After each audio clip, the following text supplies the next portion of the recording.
If it happens in wrestling, it happens here. This is the Superkick Society.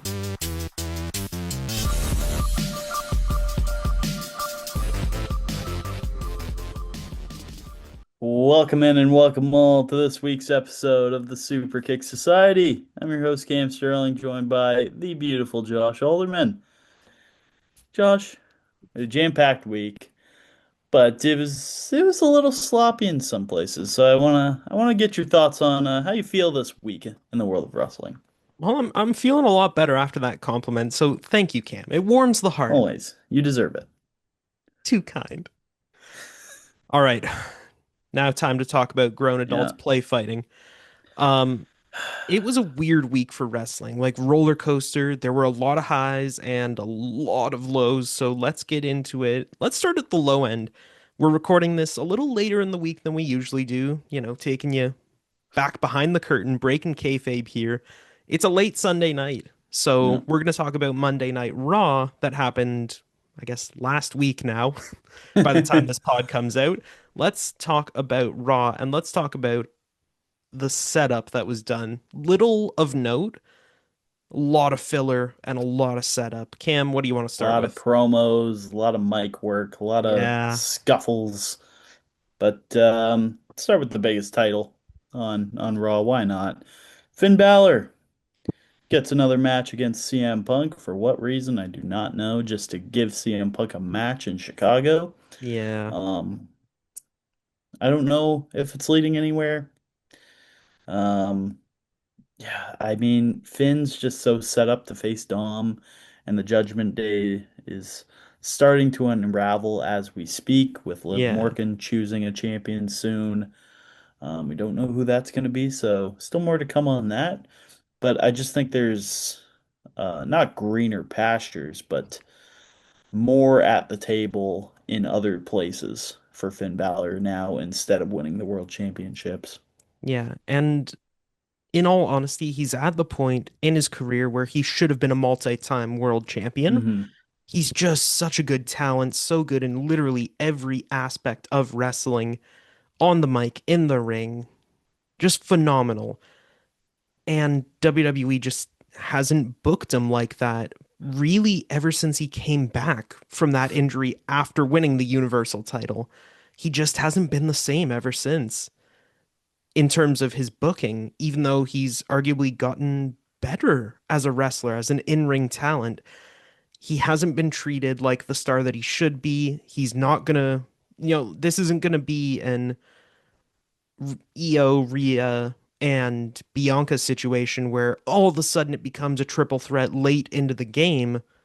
No, the plan is Punk and Reigns. That's your big marquee draw. They're not going to deviate away from that. That's a moneymaker. And the way that they've treated Balor, it's pin Balor at this point. It's just such a shame that we're not going to get to see him mix it up with two elite talents like Punk and Reigns at the same darn time.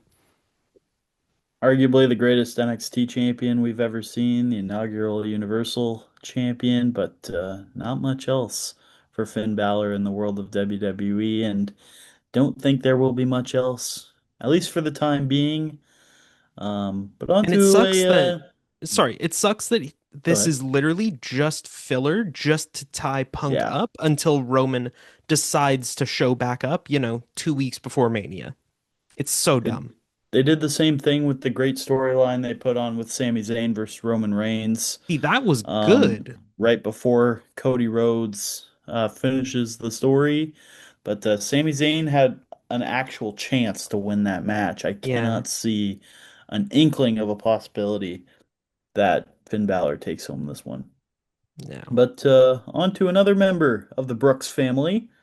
AJ challenges Becky Lynch for the Women's Intercontinental Championship at the Elimination Chamber. You just know that there's gonna be some chaos. There's gonna be something that throws it off course. That's a WrestleMania match.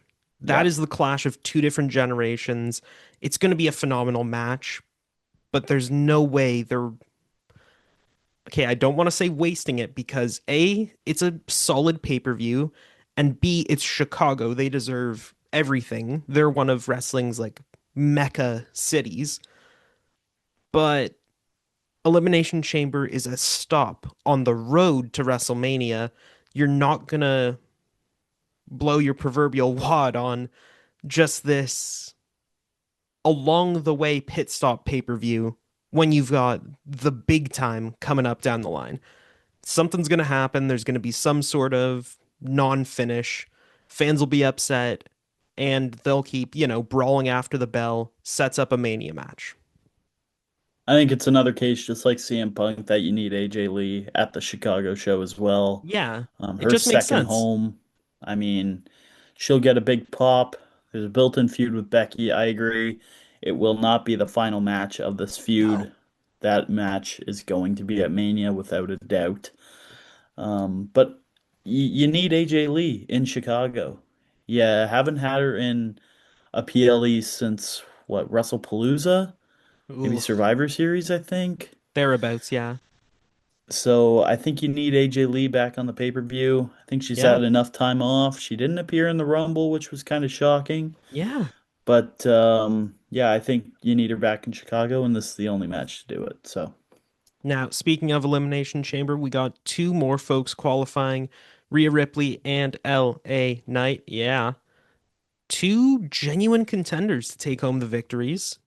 Whether or and I not they think will is a different question. I think it's two styles that really work well in the Elimination Chamber. You need a bruiser like LA Knight and like Rhea Ripley who can like maybe grab a pin or two, cause some chaos, possibly be a late entrant. I don't think either of them will start off the match, Yeah. but I think both of them will definitely add some heavyweight factors into the Elimination Chamber match because obviously you're going to need a couple high flyers in there to make it exciting, to make it more fast paced. But I think they'll add some contrast. And as you mentioned, they're definitely contenders to win, and their stories point that way as well. Now, this isn't even like a point that we need to dive into, but I just want to give a quick shout out. Javon Evans, the man that you are, the craziest cutter I may have ever This seen. guy is next up. Next up, like the high flyer of this generation. That's The fact him. that that guy is 6'5" is Oh, ridiculous. yeah. It's This should insane. not be possible.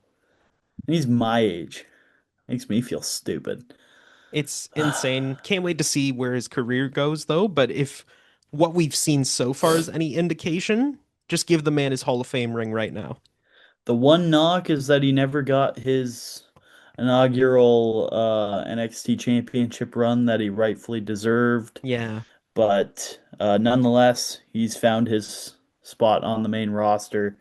He's looked good. He's got shine. He had great shine in the Royal Rumble and leading up to this in a couple of feuds with the young OG and the OG El Grande Americano.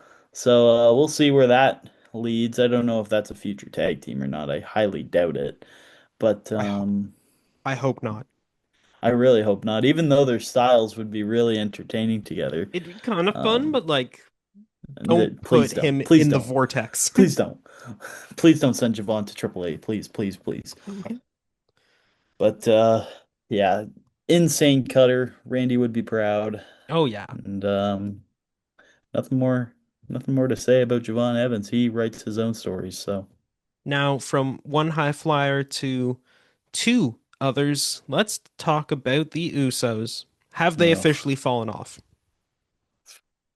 The fact that they're running it back with main event Jey Uso, I might cry myself to sleep. I am sick and tired of main event Jey Uso. Ooh, hot take. Yeah, I'm tired of it. It was fun for a while. I loved seeing him split from the bloodline. I loved seeing him have the amount of heat that he does. But Hmm. his gimmick is just such a meme that I'm sick of it. He's Yeah.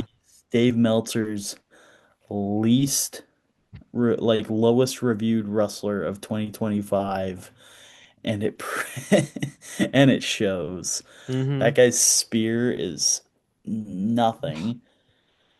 He's not even a high flyer anymore. He's put on too much mass to be anything like he was when he was day one Jey Uso, Yeah.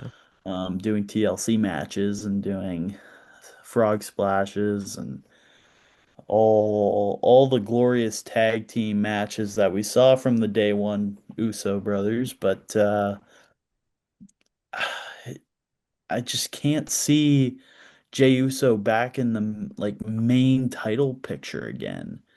I can't see it, and I can see WWE doing it. I can't see it working out. No. And that's the thing, because like you mentioned, it's a lot of fun to see Jey Uso, the interactions with the crowd, the energy that it brings, unmatched, really, in today's day and age. Yeah. But yeah, when you're having your tag team champions botching moves left and right against Tozawa One and of the Otis, most legendary tag teams yeah, of the of all modern, time. yeah, forget the modern era, of all time. One of the best tag teams, and just in the last few years, it just hasn't felt the same. And Tozawa and Otis are very, very safe hands. Like, you don't get any issues in matches with those guys, and yet we got a lot of them in their match with, guess who? The Usos. I don't want this to be a sign of future further decline for the Usos because they're just so much fun and so many people love them. But But man, when you have Obafemi and Brock Lesnar get eliminated in the Royal Rumble during a Jey Uso entrance, hmm, you've reached a limit where that is just uncalled for. And sure, it's just like Super Cena. It's good for the kids. Yeet, yeet, yeet. Run it back. I just love doing But that. but if you were over the age of 8 years old, I uh I personally don't enjoy it. If you do, that's okay. I understand. I will not be shipping Jey Uso as a world heavyweight champion again. There's no way. Yeah. Well, from one champion to another, from Jay to Joe, let's talk about NXT this week so I can continue to crash out about Dark State and Evolve. Whew. Let's get the party going. Joe Hendry, the What a NXT party. champ, all this momentum behind him. The Can I crowd rescind loves my him. invitation to this party? Uh, yeah, can we just decline it? I don't want to be invited I to don't want to this. be at the Dark State and Evolve party. Yeah, Joe Hendry shows up, opens up NXT. Phenomenal wrestler, phenomenal on the mic, great with crowd work. The fans love him. I dare you to find a person who genuinely has a hatred for Joe Hendry in this day and age. He's your new NXT champion, the new face of a new era, and he gets interrupted by a bunch of college freshmen cosplaying as wrestlers. What the hell are we doing here, Sean? HBK, count your days. Why are we having some chumps, What a legacy hire. some high school kids from Evolve? It's a show that gets played on Tubi. Brother, Tubi's what's a underrated. Tubi? Tubi's under. I don't want any Tubi slander. They got some good movies. It's underrated, but I will tell you something that is not underrated, and that is Evolve. Man, So I get where you're coming from. That is not the way to start your. Do we call this a new era with so many major stars leaving NXT? it feels like a new era It because you feels like don't a new have some of era, those big names. especially in the men's division. Oh yeah. So that's not the way to kick it off. Oh, whoa, whoa, whoa. Speaking of kicking it off, Hmm. they didn't just open the show by interacting with Joe Hendry. No, no, Oh, they jumped yes. him and Hmm. got the Yes. better of Joe Oh. Hendry. Bunch of these skinny little white trash boys look like they couldn't lift a weight, haven't seen a hard day's work in their life. Bunch of high school juniors. going out here and beating the NXT champ up. What are we doing here? Answer me, HBK. What are we doing here? So, anyways, Tony Yes. D'Angelo, his first big feud is going to be up against Dark State. Now this is where I rage. Here you I've go. been wanting this Tony D'Angelo mob boss major heat villain arc to go after Joe Hendry before Joe Hendry even won the NXT championship. Hmm. And I swear to God, if they put Tony D'Angelo into a Wyatt Six and MFT style feud, I'm gonna be sick. Tony D'Angelo is one of the coolest gimmicks Hmm. in the entire world of wrestling right now. And that's not even an overestimation. Tony D'Angelo had so much heat when he was taking everybody out for the past 4 weeks, and now you're just sticking him in a feud with Dark State?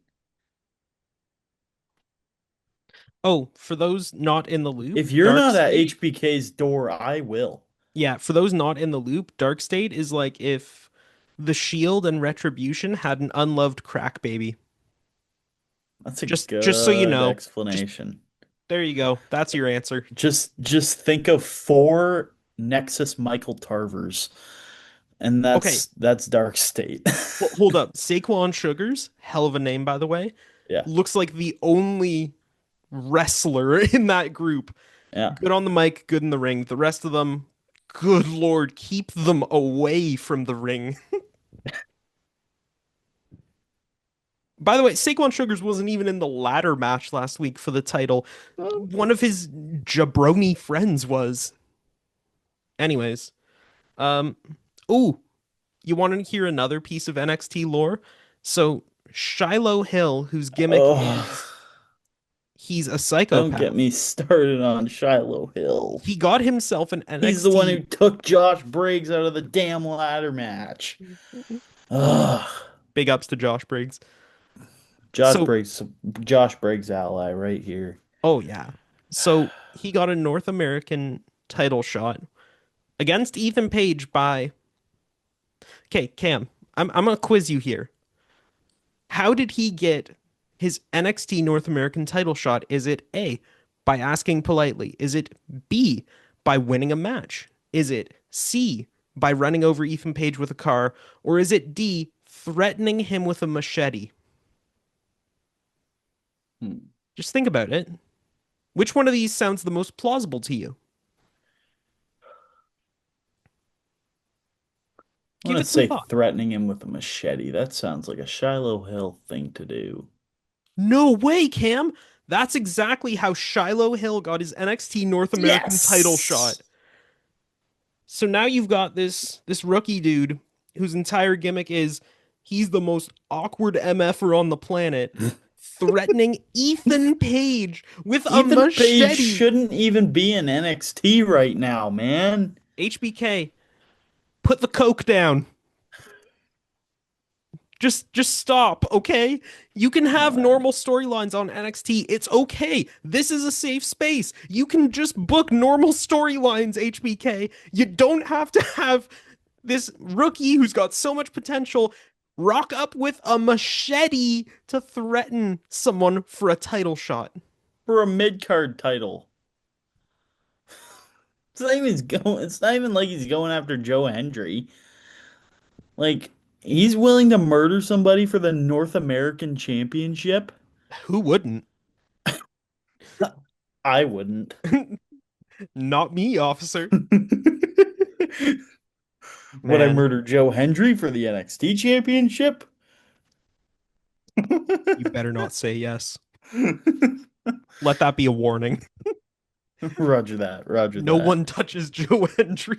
No one touches Joe Hendry on my watch. Happy Valentine's Day, folks.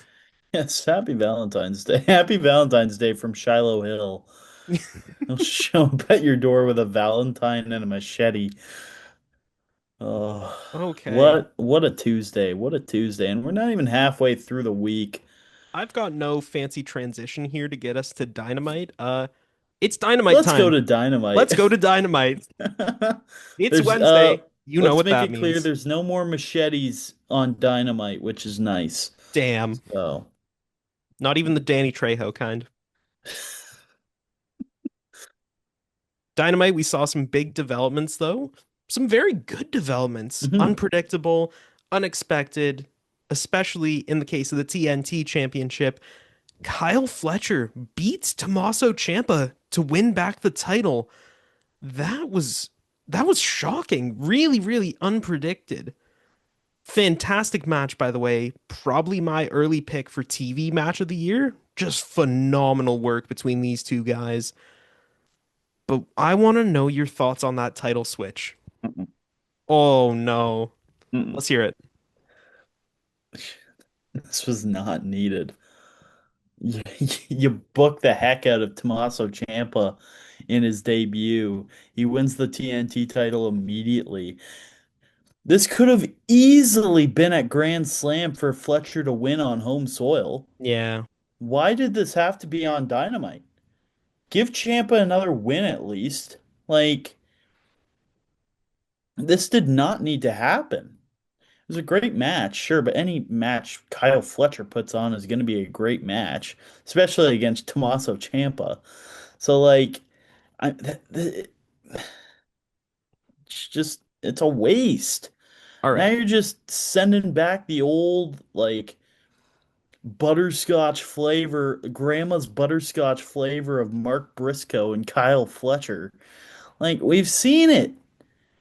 We've To seen be it. fair, to be fair, they did end the feud at Grand Slam, which we will get to in a second, Yes. but it's time to play booking court. I'm gonna defend this a little bit.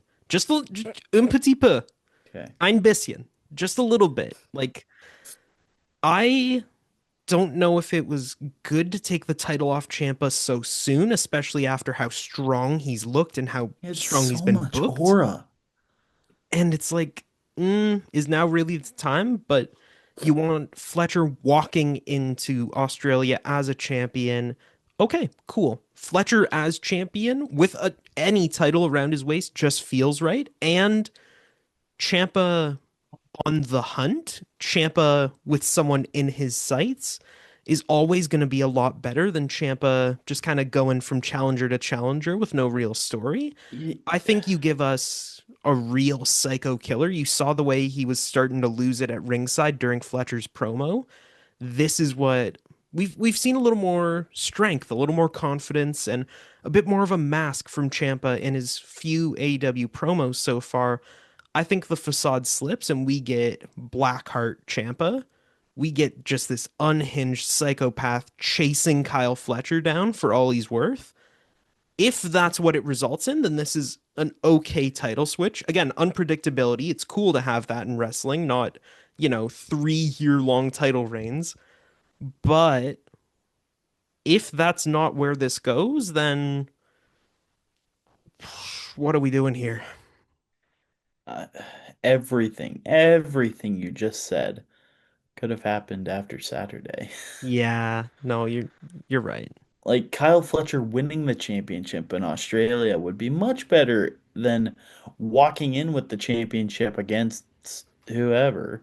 Like, I don't Yeah. know, I think it would have hit better on Fletcher's end. It would have given Ciampa another successful defense, rising his stature a little bit. This was not needed on a generic episode of Dynamite. Unpredictability. It's nice to see titles change It hands is nice. It is so nice. long as it's not like There latter was day just a golden WCW. opportunity No. legitimately 3 days later. Yeah. Like there's two sides to this coin and both of them are true. Both of them are Yeah. correct. Like I agree with Fletcher taking it off. I 100% think Tommaso Ciampa needed to lose to prompt that story. Um, But not now. it's not now. It would have hit so much sweeter if Fletcher beat him in Australia. Yeah. Well, Again, no fun transition here. Omega and Swerve had a very heated promo battle to kick off that episode Yeah. of Dynamite, and then eventually came to blows after Kenny, well, bitch slapped Swerve. Unexpected. Like, both men leaning a bit into their heel personas. Kenny dabbling a little bit in the cleaner, Swerve going back to being the mogul. We're getting some different shades of gray here from these two Yeah. men, and however this story goes, it's just going to be phenomenal. It's two vigilantes going against each other. It's interesting, but you don't bitch slap Swerve Strickland. No, no, you do not. I don't care if you're Kenny Omega, you do not do that. Not in the Big 26. I'd steer if you were anywhere within a 10-mile radius of Swerve Strickland right now, I would move because that Mm-hmm. guy is going to be going on a rampage soon. Mm-hmm. But I'm really excited for this match. I think when Kenny first um, had that promo with MJF a few weeks ago, I was like, okay, Kenny Omega World Championship run possibly, or at least another fight at the title. Mm-hmm. But I think Kenny could have a good feud with anybody, and Swerve's not doing much right now. So I think evolving both of their characters and going in a different direction is a really smart move. Mm-hmm. And like that match is just gonna slap. I Yep. mean, there's not much more to say about it. Oh yeah. Now we've got more title picture shenanigans going on. Young Bucks winning a triple threat to become the number one contenders for FTR. It's a tale that's been told a couple times over the years, but Yeah. it's never quite clicked. And maybe this is the time to do so. FTR are on a fantastic run as of late as no nonsense heels, which is basically just their gimmick, anyways. Young Bucks are face again, which feels earned and feels validated based on the journey that Hmm. they've gone through over the last few years. Maybe this is finally going to be the match where it fully, totally clicks and we get the 7-star classic that we've been expecting from these two teams. I don't know, man. Like, of course it's gonna be a good match, but it's another case of Briscoe and Fletcher. It's just We've old seen it before. news. It's nothing that wows me. I Yeah. mean, that's the story of this week in AEW that I'll get onto my thoughts about what happened at Grand Slam Australia when we get to it. But I mean, it's just been a week of old news, in my opinion. I mean, this week did not wow me at all in AEW. I like the Swerve and Kenny feud. Um, I like what happened with the conglomeration, which we'll touch on right now, right after this point. But yeah, it was just really blah. It's just stuff we've seen before, and there was no huge moves. So obviously it's going to be a good match. Hmm. FTR and Young Bucks are some of the best tag teams of the decade. So there's nothing bad about that match. We've seen it before, Just though. doesn't wow me. Yeah.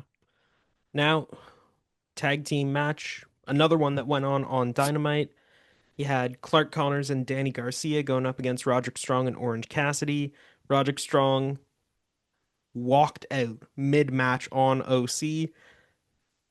Just, oh, you can feel the tension building. It's been Attaboy, building for Roddy. so long now. Attaboy, cut them R loose. Roddy does not want to conglomerate. No, he is No, he not does a not. conglomerate. And I think that in the very near future, when the Death Riders turn on Mox, kick him out of the group, you go strength in numbers, you bring in Roddy Is to Roddy help gonna bolster lead it. the Death Riders? I mean, He I could could do it. see any of Pac, Claudio, or Marina stepping Yeah. up to kind of be the new general in arms, Hmm. sergeant at arms, I should say, like the general, the leader of this militia, and having Roddy kind of fill That pack roll. that 1B role. Yeah. Yeah. where obviously it's not going to be Yuta or Garcia. So you have one of Moxley's like two or three lieutenants kind of step up instead of the grunts on the ground. And then Roddy steps in to fill that role, and he gets to pair up with his wife, Marina. It's a love story, folks. The Death Riders love story finally coming together. Oh, we've been It's just going talking to be a about it lot for a of fun. while, so I'm excited they finally pulled the trigger on Roddy. We've been seeing his like negative attitude with the conglomeration even going back to All Out. So, Yeah. I mean, it was bound to happen. Hmm. He never really fit in with the conglomeration, so It was kind of funny having the straight man to all yeah. this insane energy from like OC Briscoe and and Briscoe Nightingale and and Harley Nightingale and Cameron. Tony and Harley and all of these people and Kyle O'Reilly. And then you've just got Roderick Strong Yeah. who just wants to wrestle. All right, on to the main event. Oh man, this one is nuts, vicious, Yeah. bloody, brutal, and a surprise all wrapped in one. Tekla versus Chris Statlander in a strap match for the AEW Women's World title. Phenomenal match. I've said that word a lot this episode, but it's well warranted for this match Hmm. in particular. Just amazing. Fantastic work from these two wrestlers. And Tekla takes the title. Well deserved. Yeah. This is partly why I think Tommaso versus Fletcher could have waited because this match was so good Hmm. and because the surprise was so warranted that you did not need Champa to lose to Fletcher. This could have waited a couple days, Yeah. and Tekla defeating Statlander the way she did was perfect for the storytelling. It's perfect for where this feud might go. It could keep going, considering the cheating that happened that led to the Tekla win. But I think Tekla was bound to win for the last month or so. She's been Hmm. looming around Statlander for numerous weeks, and they finally pulled the trigger. Yeah. So can't be Just mad a at it. really great wrestler, so much aura. Finally, like a big bad ruling over the women's division. So many cool feuds and rivalries that can be built up over the next while. I don't see Tekla dropping it until like the summer, like around All Out or All In, even. I think Tekla's going to have a fairly lengthy, fairly solid reign. And side note, real quick here, very rarely do you see wrestlers who are just cool, who just exude this energy of, wow, damn, that person is awesome. Because wrestling is very goofy, it's It's very gimmicky. It's gimmicky. gimmicky. It Yeah, is literally by nature, but Tekla's just so cool, man. You can't deny it. I like that take. I like that take a lot. All right, now on to Friday Night Smackdown. We Yeah. saw some stuff that makes your boy happy, and that being more, say it with me now, kids, Kit, Will, Son. He gets more screen time. I'm here for it. He has an interaction with Damian Priest and R-Truth and Nick Aldis, and it's awesome. It's the best part of the show by far. And then you find out that he's written a poem for Oba Femi. That's right, folks. Oba Femi's first feud on the main roster is Kit Will Son. Oh, I couldn't have written it better myself. I could have. All Come aboard the on, Kit Wilson man. train. This is no. Yes, Obafemi's not supposed to go after Kit Wilson. toxic. Obafemi can Toxic. win the world championship right now. So could Kit Wilson. Don't be No, toxic, he Cam. can't. Don't be toxic. Kit Wilson has heat, but, but it'll take some time. I am on the Kit Wilson train. I'm Oh, not sure. conducting it like you are. But I'm sitting near the back of the train. You're I'm in on the economy. I'm conducting the train. train. I'm on the train though. Mm, not by So choice.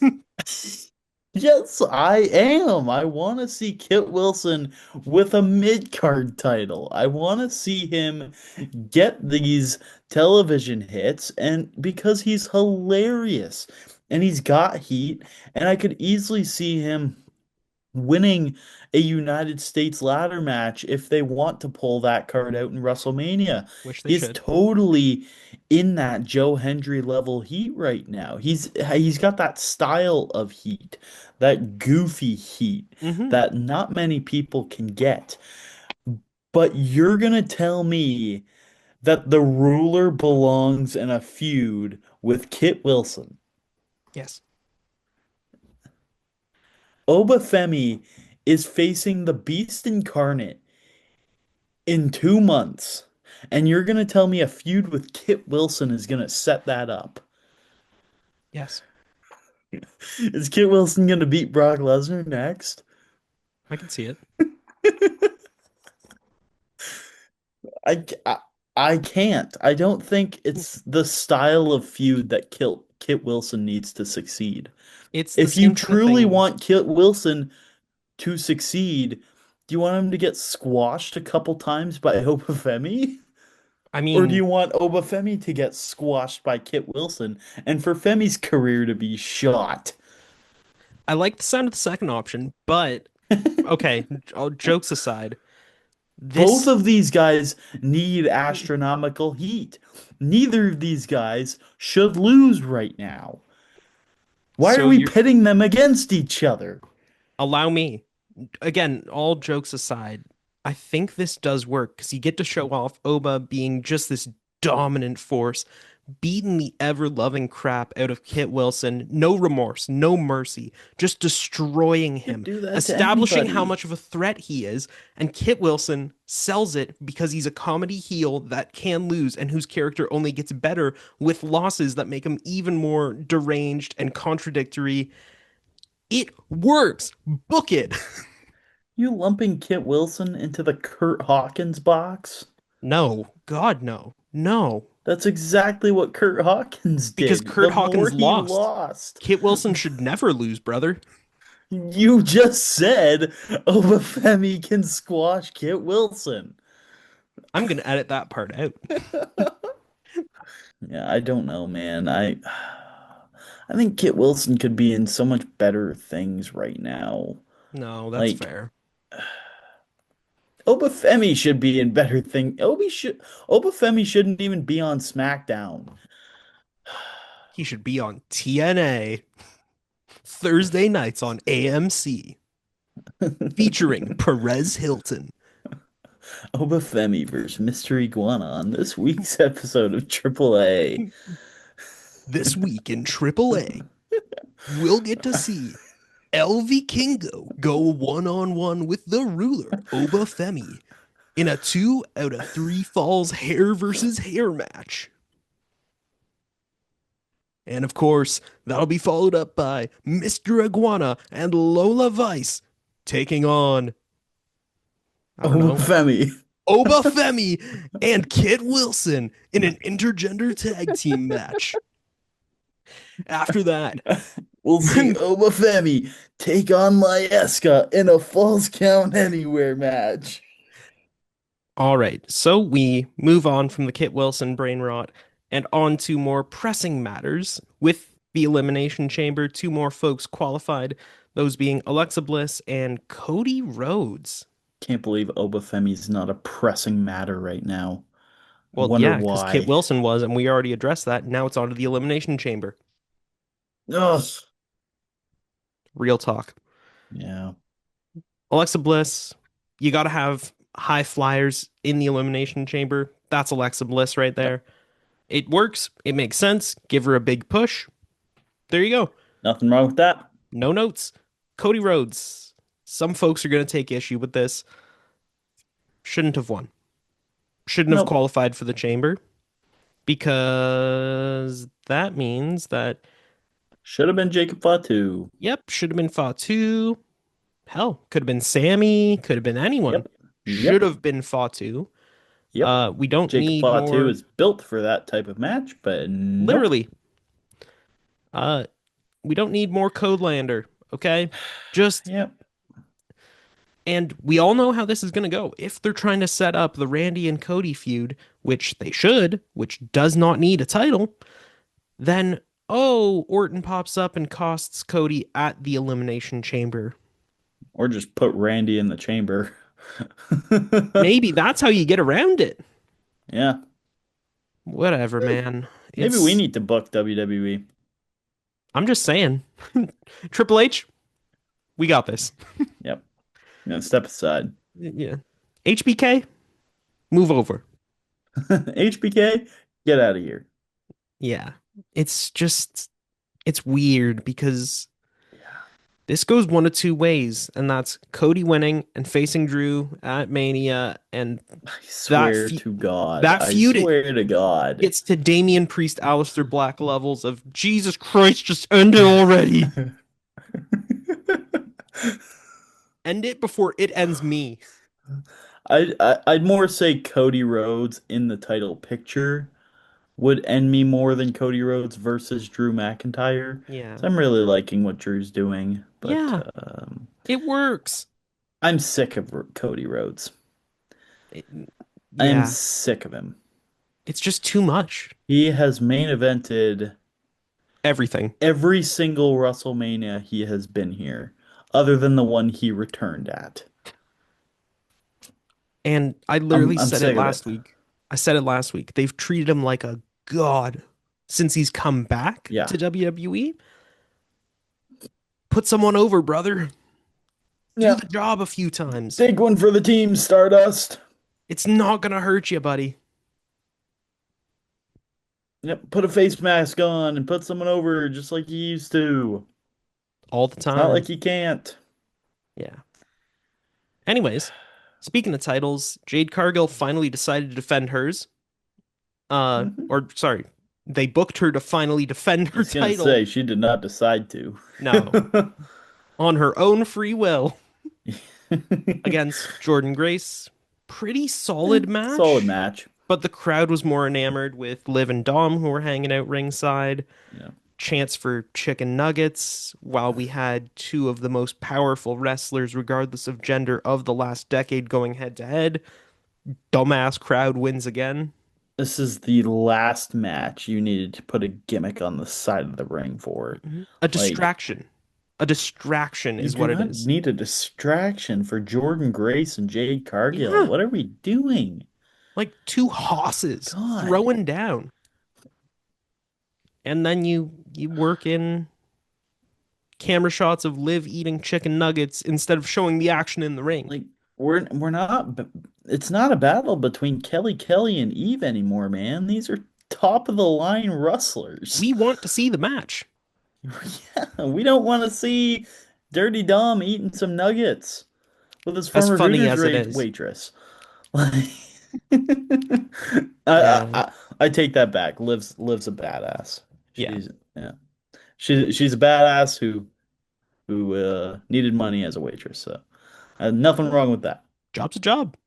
Job's a job. But that's the thing.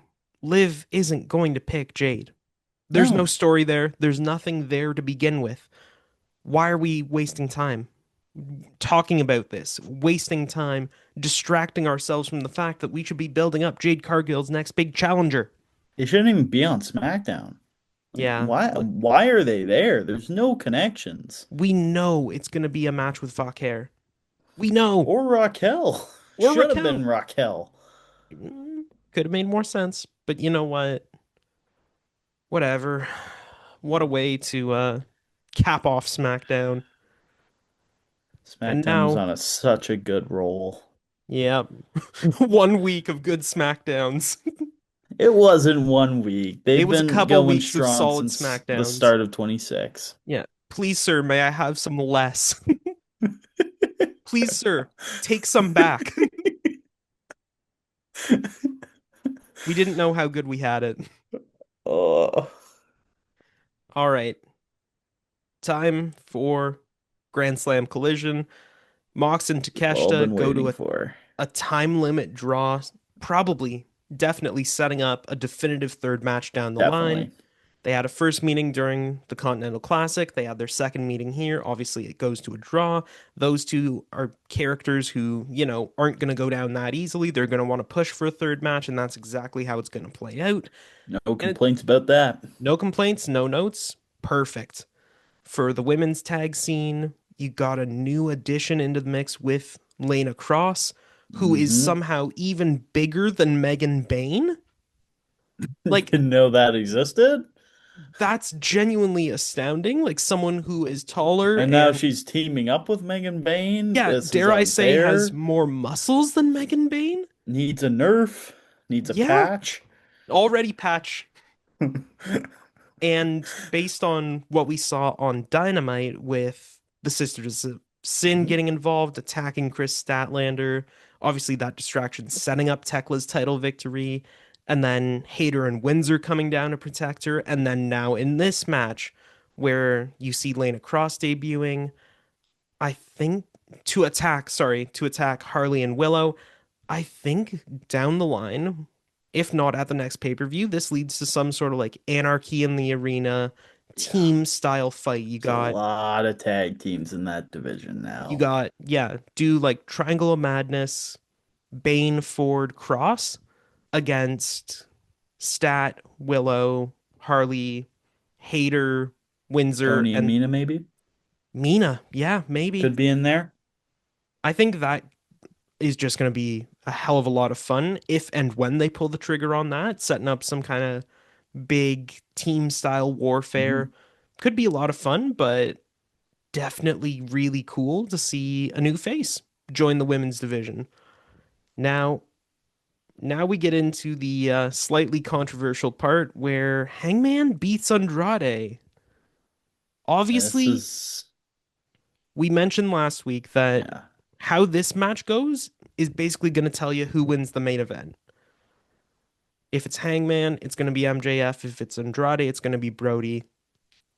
I really, really loved the match. Andrade is putting in the best work of his career, but like Hangman's awesome, but like I said it. I said it at at the beginning of the episode or when we talked about Dynamite. yeah, It's old news. yeah. Hangman versus MJF is like just slapping a Cena and Orton match on on the next big pay-per-view. Like So there's like nothing wrong with it. There's nothing there's offensive nothing about it. wrong with it. We've It's gonna just be a seen it good before. match. Like, We've seen it before. yeah. Yeah. But I would have Andrade's got a lot of heat right now. He's putting on good matches. Even an MJF Andrade match, I wouldn't be mad at. yeah, I mean, little heel on heel it's not action. like MJF is like intertwined with Don Callis at all. There could easily be just like MJF not liking how Don Callis is controlling half the roster, and there's a storyline. Boom. Yeah. So, I It's mean, easy. I would have loved Andrade to get that as especially with how recent he returned. Yeah. Um, yeah, like coming off that fatal four way, I was like, okay, Hangman's not intertwined with any championships. Samoa Joe's not intertwined with any Yeah. championships. Swerve's not intertwined at all. They get This to go could be a off. huge opportunity for new stars to be made. And we saw that with Brody King. We saw that with Andrade. We saw that with Bandito. And now we're just back to Hangman. Yeah. I don't mind if Andrade lost to MJF. I don't mind that Brody lost to MJF, which we'll talk about in a little bit. But I just We've seen it before. it's blah. Yeah. Well, what's not blah is Yuta Wheeler getting that mop shaved straight off his head. Oh yeah. Just a nuts intergender tag match. We got to see some insane violence there. And you obviously know Marina and Tony, they're down to fight. They're down for Yeah. literally whatever spots. And we saw plenty of them. Like Yuta pile driving Tony through some tables, Marina mixing it up with Orange Cassidy. just a really fun match overall. And Hmm. yeah, Wheeler It's a perfect ending. tried to cop out at the end. Mox comes in and puts him in the ring. Like literally grabs him by the Daddy ear and leads him into Mox. the ring. Yep. Oh. Stern Dad Moxley. And that'll probably just add to the fuel to the fire of Moxley eventually getting Hmm. turned on by the Death Riders, where it seems like he's an anti-hero, a vigilante, almost a baby face, and everyone else in the Death Riders are despicable heels. It's such a fun dynamic, It's really interesting. especially I since mean, he's the leader of the group. yeah. And then he puts on his stern dad look. You needed a fanny pack in that bit. A You nice got cold yourself into one. this mess. You're gonna get yourself out of it. Hmm. So I really like the ending. I think that was the only way to go. You can't Yeah. shave the pink hair of Mina. You can't shave the luscious locks of timeless Tony Storm. Like, and with Roddy possibly coming into the Death Riders, I don't think he wants Marina to be bald when he gets there. So, I mean, I think Wheeler Yuta's hair is synonymous with his character, Yeah. and that was like that was the first entertaining thing I've seen Wheeler Yuta do in about a year. Yeah. So, I think that was the perfect ending. I couldn't have seen it ending any other way. Yeah, that's true. And then we already mentioned the setup for it. Fletcher beats Briscoe in a ladder match. Really, really great match. I'm gonna say, with these two guys, they're Yep. gonna go all out. They're gonna put on a fantastic showing. They're gonna pull out some absurd spots, Yeah. a brainbuster off the ladder. That's Like, ridiculous. just go. This I is didn't our even pick. finish the match. This is my pick for the just go watch it moment of the Yeah. week. Seriously, seek this match out. Just go watch it. Yes, we've seen it before, literally 6 times before this. It's exactly what I was gonna say. Like, it's such a good match, but give me something new. Finally, it's the end of the feud, though. It's the It best of is. seven in disguise, and they finally capped it off with this ladder match. Fletcher wins, Fletcher retains. Just Fletcher good. keeps the title around his waist. Good That's work. always big. Fletcher needs something. He can't just be a member of the Don Callis family. I'm Yeah. sick of that. He's so ready. He's so ready. Um, and yeah, it was a solid match. I would have liked to see literally that match against Champa Yeah. instead, but it was good regardless because it's Kyle Fletcher. So I mean, Realistically, I think they're waiting on the Kyle Fletcher title push. Like, we're talking main title push mhm, until Osprey wins it. And yeah. I'm gonna say if he's healthy, if he's back in time, Osprey takes it at Wembley. And Osprey then takes it there's from MJF. Osprey takes it from MJF in I like Wembley, it. and then Fletcher takes it off Osprey. I like that option. That's where it seems to be going. But speaking of the world title, Brody King versus MJF, Australia crowd getting in with the glorious fuck ice chants. We love to hear it across the Love it. globe. And It's another MJF, one of those matches where like you kind of knew what was gonna happen. yeah, You had Brody squash. MJF's reign has been far too short. So, I mean, it was a great story leading up. I'm super excited to see Brody King in the mix yeah. with these types of It guys feels like because he's he not fully done yet. deserves to be. He's not done. But this was MJF's match to lose, and He he didn't. he he didn't. Now, a couple little side notes that I did want to touch on very, very briefly. Hmm. One from AEW, one from WWE. AEW, of course, had Saturday's Grand Slam Collision, but on Hmm. Sunday they ran a House Rules live event in Brisbane, Australia, which saw the completely unexpected surprise debut of the Inspiration, It's formerly known as crazy. the Iconics.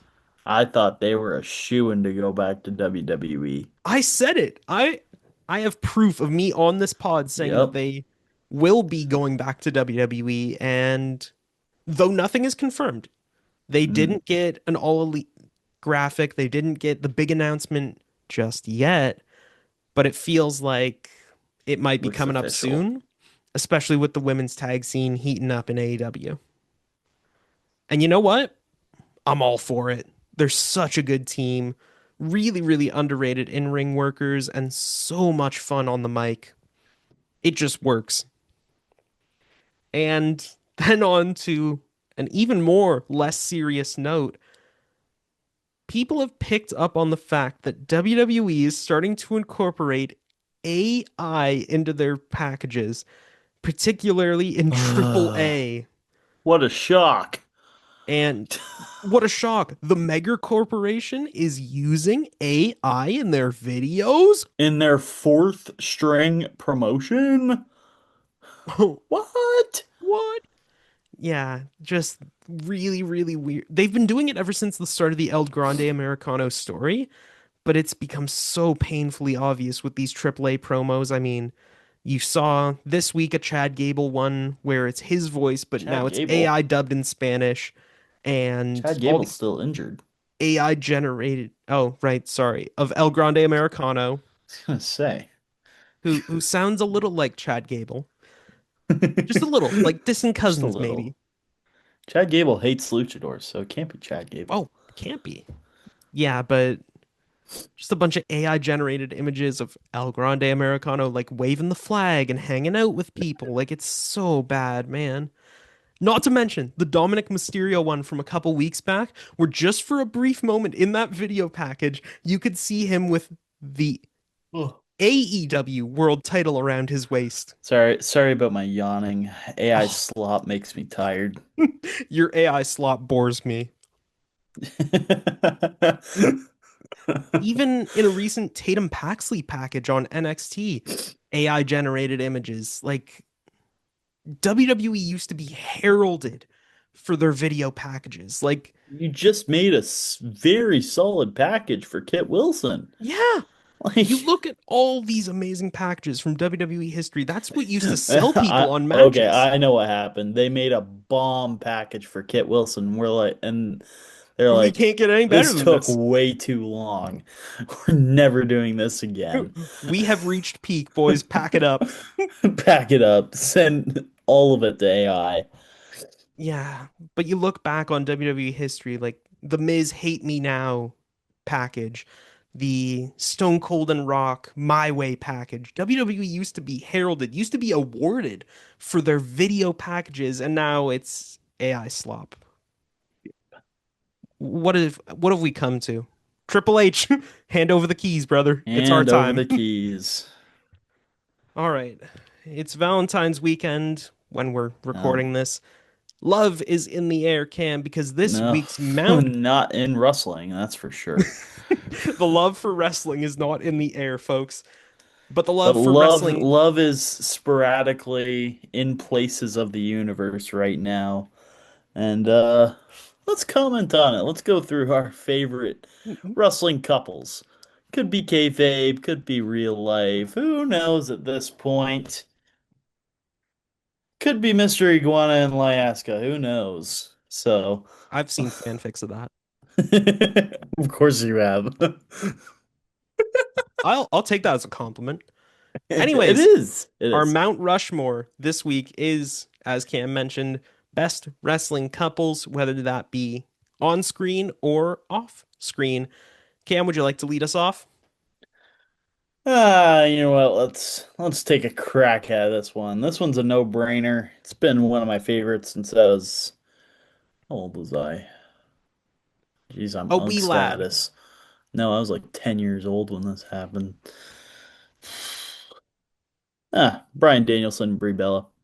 Quick, Very to the nice. point. Beautiful family. Both of them still around. Brian Danielson's still at the top of his game, in my opinion. They have on-screen chemistry as well, which is always nice for a real life couple. And who get storylines with each other as well, which is always important to see. So yeah, it's kind of a no-brainer to start us off, but yeah, Can't go wrong with Bryan Danielson and Brie Bella. Very, very nice. What else have you got? I got another no-brainer. This other couple has been around for a while. They get on-screen chemistry together in real life as well, get on-screen storylines, but they're just a little bit more badass, you know? Let's go Edge and Beth Phoenix. Very nice. Canadian duo, got to shout out Adam Copeland. But Beth Phoenix, certified badass, Glamazon, Hmm. former Divas champion. She was really one of the only highly skilled wrestlers of that era. Lead that eventually led into the women's revolution. It was really her and Natalia who really showcased the technical abilities in that era of women's wrestling, which is sad to see, to be honest. But Yeah. she was a trailblazer, and obviously Edge is one of the Edge. most iconic wrestlers of all time. And I don't know, they're a good mix when they're on screen. They're a good mix, obviously off screen, and it's just always sweet to watch because my mom's favorite's Edge as well, and Aw. so can't go wrong with following Edge on Instagram because it's a pretty good showing. Now, these next two are strictly on screen. These are really two really fun couples, or some of them are couples. Some of them are, I don't even know how to explain these. Like Lovers? romantic partnerships. I don't know. We'll see. One's definitely lovers. Holy cow. The Dirty Dom and Liv Morgan. This is the sexiest couple I've ever seen on WWE television. And of course, most of that's coming from Dom. Of course. Who would it be? Have you seen that mustache? Are you kidding me? But yeah, this is like Eddie Guerrero level charisma at its finest. Like Dirty Dom is so entertaining to watch, and Liv Morgan's puck bunny attitude is such a good mix with the cockiness of Dirty Dom. This is your typical high school hockey player romance. If you're from Canada, you know. So I think this romance has been such a joy to watch over the last year. It's really highlighted that upper mid card storylines that eventually brought Dom into the mid card title picture Hmm. and could quite possibly push him over to the major title picture in the near future, depending on what happens with the Judgment Day. So I got to highlight Liv and Dom on this one. And for my last couple, I got an LGBTQ couple because they have been so exciting to watch. We just talked about them on Grand Slam Australia in their match, and they are some of the best character workers on the entire card, in my opinion. That is Timeless Tony Storm and Mina Shirakawa, two of my favorite wrestlers on planet Earth right now. I mean, Tony Storm coming out of her title defense when she got defeated by Chris Statlander. We weren't sure where she was going to go with Timeless Tony Storm because she obviously needs to be on TV because she's so good. And Hmm. Mina Shirakawa was battling around in the lower mid card when Megan Bayne and Penelope Ford were rising up. Willow Nightingale and Harley Cameron were rising up, and she was in that same category as well. But since these two have got together on TV, they have been nothing but entertaining. And I could not have imagined them being in a story together at midway through 2025. You could have given me 25 guesses of where Timeless Tony Storm would go if she lost the title, and I would not have guessed. Would you say a romance with Mina Shirakawa? I Because mean, it's on that line. They're definitely it is heavily implied. they're heavily implied romantic partners. I Yeah. won't call it a relationship. I won't call it um But a couple. it's A it's a couple. couple. They're each other's significant other. Hmm. And yeah, it's just two of my favorite wrestlers working today and two of my favorite characters working today, and they gel perfectly. Very nice. I don't know how I'm going to follow that up, but I am going to try. So to kick off my Mount Rushmore, I've decided to go with something equally timeless, and that is the love story, real life, on screen of Macho Man Randy Savage and Miss Elizabeth. I mean, Miss Elizabeth. Miss Elizabeth. Ooh, that was rough. It's been a long day, folks. I'm like Kermit the Frog. I'm sorry.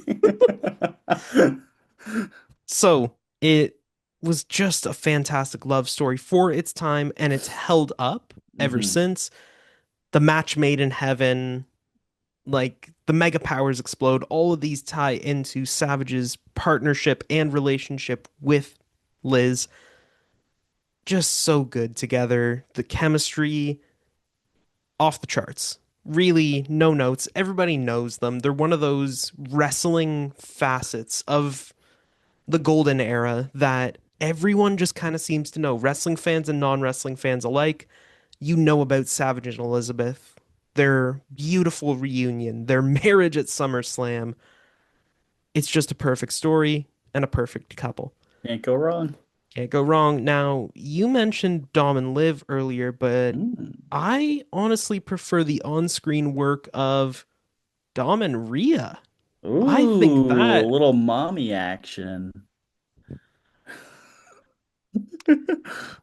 so on-screen couple, phenomenal. hmm Again, it's a word I've used plenty of times in this episode, but it still applies. Amazing work from these two. You could really sell that Dom got swayed to the dark side by the power of a goth baddie. It was just Wouldn't we that's it. That's all? what sold him. Wouldn't we all? I'm clipping that. Um, Dom turns his back on his father and starts to grow as his own man, really embracing like Eddie, just that Eddie charisma, Yeah. the move style, the kind of slick, sleazy charisma that Eddie had way back when. Latino heat. Yeah, Latino heat. And this is what really catapulted Dom into the stratosphere because before he was this, fresh-faced Nepo baby that was just happy-go-lucky, just here for fun. And if he didn't break out of Hey, that, yeah, if he didn't break out of that, he'd be in Austin Theory territory right now, which is 100%. where no one wants to be, Not even Austin Theory. not even Austin Theory. But yeah, just great on-screen work. The slow progression of Dom from I just turned my back on my dad, I don't know what to do, to just becoming almost like a pet for Rhea, a pet project. It was Yes. just such a fun couple to watch on screen, and then eventually the breakup, just as fun as the start. And now to cap off my Mount Rushmore, I've gone for two couples who have kind of stayed together on screen and in real life, intertwined throughout their careers. Of course, I'm talking about Miz and Maurice and John Morrison and Taya Valkyrie. Miz and Maurice, synonymous with each other at this point. Just a fantastic couple. On screen, off screen, they work as faces, heels, and amazing people outside. You can tell they just really, really love each other. It's beautiful. You love to see it. And on screen, like I mentioned, they just work in any kind of dynamic. Like, no notes. If you're a modern wrestling fan, if you've watched wrestling in the last decade or two, You know you Miz and know about Maurice. Miz and Maurice. Like that Smackdown Live era, the Total Bellas parody, that The Cena and Nikki Bella feud, talking smack scene. the talking, yeah, peak, peak. One of the And top heel relationships we've possibly ever seen. it's genuinely up there. Like, even back in Miz's Intercontinental title days with the B team, like that whole scene, just really, really fun. And they've just worked so well together over the years, obviously, both on and off screen. And then the exact same thing goes for Johnny Impact, Morrison, whatever you want to call him. Mhm. I'm going to say Morrison because that's how I know him. and Taya Valkyrie. Again, you can just tell these two genuinely love the hell out of each other on and off screen. They work so well together on because they're so good together off. And honestly, their relationship goes way back, spanning multiple promotions. We've seen them together in Lucha Underground. We've seen them together ROH, AEW, Indies. I don't think they actually ever crossed paths officially in WWE, but we've seen their relationship spanning so many different places, countries, companies across the last decade. And again, they've always worked so well together, whether that be as faces or despicable, slimy heels. They just work so well together. And yeah, looking back at wrestling history, they have officially earned their place in my Mount Rushmore of wrestling couples, same way that Miz and Maurice have, and that's through hard work. And yeah, I think that's a good way to end the episode. Love is in the air, not for wrestling though. It's been a weird week, but We had to manufacture some love in the world of wrestling with this week's mhm. edition of Mount Rushmore. But nonetheless, happy Valentine's Day To all who celebrate. to all, to all who celebrate. But until next time, I've been your host, Cam Sterling, joined by the lovely Josh Alderman. We'll see you next weekend.